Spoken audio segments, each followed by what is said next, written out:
So out of all the, experiences you've had over the years, is there anything that really jumps out that's like mind blowing to you? Like, I can't even believe this happened to me. Like pinch me. Can this possibly be me that this is happening to? Yes. Yes. And it's something that I carry with me all the time.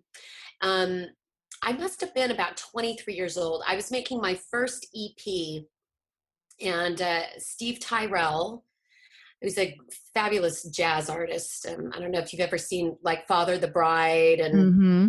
yeah, he kind of is the soundtrack for that. But Mm. anyway, he was so generous, really kind, and he let me record my first EP at his studio free of charge. He Oh, knew wow. that I was a broke college student. So his only request was that I tune the piano before every session. So I'd pay $80 and have the piano tuned, and go record on the wee hours. I mean, sometime we'd go in at like 1 a.m. and be out at 5. But anyway, Steve was recording a song with Burt Bacharach in the studio, and it was for the Stuart Little soundtrack. The song was called Walking Tall, and it was for the Stuart Little soundtrack.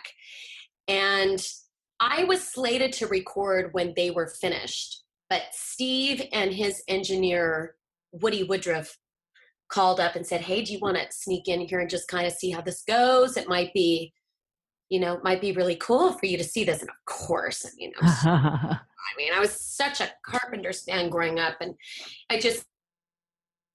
of course, I knew who Burt Bacharach was, and I was just trying to, play it cool. And I remember sitting there and listening to them record this song, and I just was, my energy must have been felt because I was sitting there listening. He's such a brilliant writer, and I was thinking, I have such a long way to go. Mm. I have a long way to go.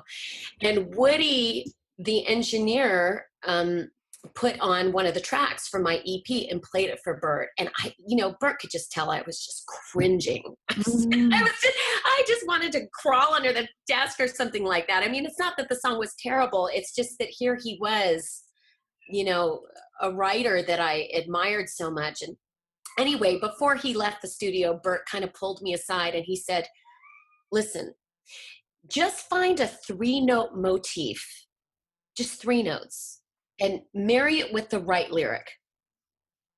Just 3 notes though." And he said, and then you'll write your hit.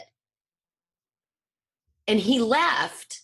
And all of a sudden in my head, all I could hear was just, "Why do birds?" Oh my gosh.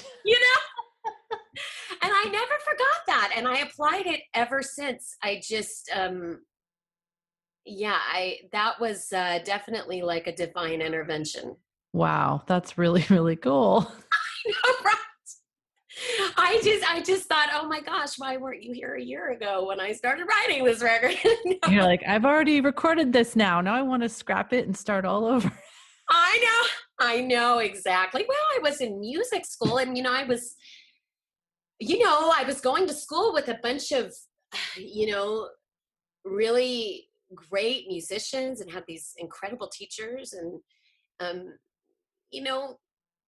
there was a lot of fusion playing in the school. And it was a little busy. I was a little bit busy with the melodies, and I was experimenting musically, and kind of, it was a little bit derivative of my pop soul kind of roots. But yeah, so Burt Bacharach pulled everything into focus for me for the next 10 years.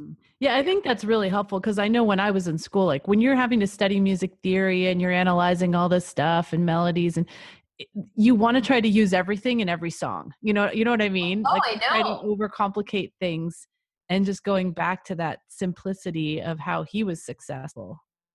Yeah, exactly. I mean, there's something about, I think, when you're really studying, you're kind of trying to impress other musicians. Yeah.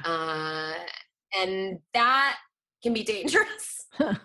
So as much as I do love jazz, and I appreciate all of it. I love Latin music. I love fusion. I love all of that stuff.